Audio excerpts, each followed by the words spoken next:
บ้านนายองเมืองคำได้มีการจัดกองประชุมเผยแพร่เสื่อมซึมและผันขยายมติกองประชุมใหญ่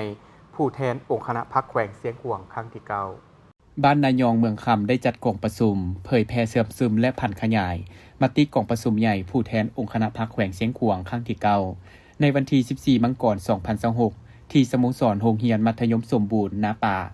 ภายใต้การเข้าร่วมของทานคำเพชรไสยภักดิ์รองเลขาพรรคเมืองประธานกวดกาพรรคลาดเมืองมีคณะพรรคฮักฐานบ้านคณะพรรคฮักฐานโรงเรียนอ้อมข้างตลอดฮอดสมาชิกพรรคพนักงานรัฐกรครูอาจารย์และแพทย์หมอเข้าร่วมทานพรวิไลศิริอุดมเลขาคณะพรรคฮักฐานบ้านนายองได้ยกให้เห็นสภาพจุดพิเศษและความเป็นจริงของท้องถิ่นเฮ็ดให้แขวงเกิดมีขบวนการฟดฟื้นและแข็งแรงมีเสถียรภาพทางด้านการเมืองสังคมมีความสงบเป็นระเบียบเรียบร้อยวัฒนธรรมสังคมได้รับการพัฒนาชีวิตการเป็นอยู่ของประชาชนได้รับการปรับปรุงปัวแปลงดีขึ้นซึ่งมันได้แสดงให้เห็นมากผลของการจัดตั้งปฏิบัติเวียกงานในแต่ละด้านเฮ็ดให้แขวงมีเสถียรภาพทางด้านการเมืองอย่างนักแน่นมีความสงบเป็นระเบียบเรียบร้อยในสังคมโดยพื้นฐานสร้างบ้านป้อมมันได้29บ้าน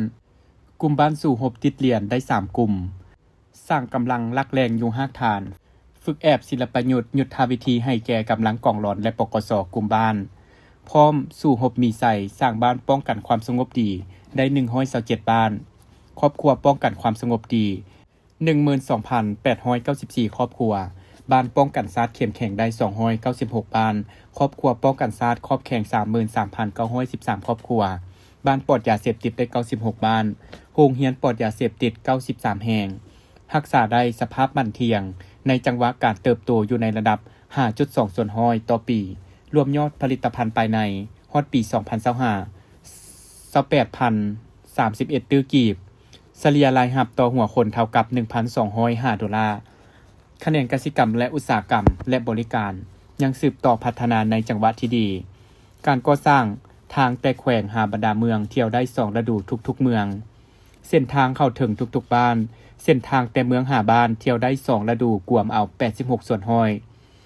สร้างบ้านวัฒนธรรม 88.81 ส่วนห้อยสร้างครอบครัววัฒนธรรมได้73กว่าส่วนห้อยคุ้มครองปกปักรักษาแหล่งไหหินมรดกโลกมีความยืนยงปรับปรุงหน่วยไกลเกลี่ยข้อขัดแย้งขันบ้าน747หน่วยสร้างบ้านแบบอย่างปฏิบัติกฎหมาย448บ้านสร้างครอบครัวสามัคคีปองดองได้ 30,000 กว่าครอบครัว400กว่าบ้านประกาศเมืองปฏิบัติขบวนการสร้างครอบครัวและบ้านสามัคคีปองดองได้3เมืองทั่วแขวงและเวียกงานอื่นๆก็ได้รับการปรับปรุงดีขึ้นเป็นก้าวๆพร้อมนั้นยังได้ตีราคาด้านอ่อนและสาเหตุบทเรียนที่ถอดถอนได้และทิศทางรวมคาดหมายสู่ชนและเวียกจุดสุ่มในการนำพาขององค์คณะพรรคแขวงเสียงขวาง5ปีจากนั้นกองประชุมยังได้ผ่านเนื้อในคำขวัญกองประชุมใหญ่ครั้งที่9ขององค์คณะพรรคแขวงเสียงขวางได้กำหนดว่ายกสูงความสามารถนำพาของพรรคให้เข้มแข็งตั้งหน้าเสริมขยายมูลเสื้อวีรชนแขวงสุกยู่การสร้างเศรษฐกิจเอกราชเป็นเจ้าตนเองติดพันกับการเสื่อมโยงอย่างเป็นเจ้าการและผ่านมติตกลงว่าด้วยการรับรองเอาคณะบริหารงานพรรคแขวงสมัยที่9โดยคณะบริหารงานพรรคแขวงสมัยที่9ตามผลการเลือกตั้งของกองประชุมผู้แทนองค์คณะพรรคแขวงครั้งที่9ในวันที่28-29 สิงหาคม 2025จำนวน33สหายหญิง5สหายรับรองเอาเลขาห้องเลขาคณะบริหารงานพรรคแขวงสหายบุญจันทร์ศรีวงศ์พันธ์เป็นเลขาคณะบริหารงานพรรคแขวงสหายบัวเงินหุ่มไสยพรมเป็นรองเลขาคณะบริหารงานพรรคแขวงสหายบุญเฮืองสุริไซเป็นรองเลขาคณะบริหารงานพรรคแขวงรับรองเอาประธานและรองประธานกวดกาพรรคแขวงเอาสหายคำพาพีระวงศ์เป็นประธานคณะกวดกาพรรคแขวงสหายคำเพชรเพ่งมะแสงเป็นรองประธานคณะกวดกาพรรคแขวงและสหายนางวันไซสงดาราเป็นรองประธานกวดกาพรรคแขวงสหายพรศักดิ์แสงมีละทิเป็นรองคณะประธานกวดกาพรรคแขวงจุดประสงค์ก็เพื่อเป็นบอนอิงให้แก่คณะพรรคแต่ละขั้นในการนำพาชี้นำสมาชิกพรรคพนักงานทหารตำรวจและประชาชนบรรดาเผ่าในทั่วเมืองให้มีความรู้เข้าใจอย่างลึกซึ้งถึงทองต่อบรรดา นโยบายทิศทางรวม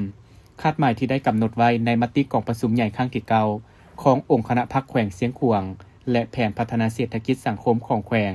ครั้งที่10 ปี 2026 หา 2030 และวิสัยทัศน์ฮอดปี 2035 เติมอีก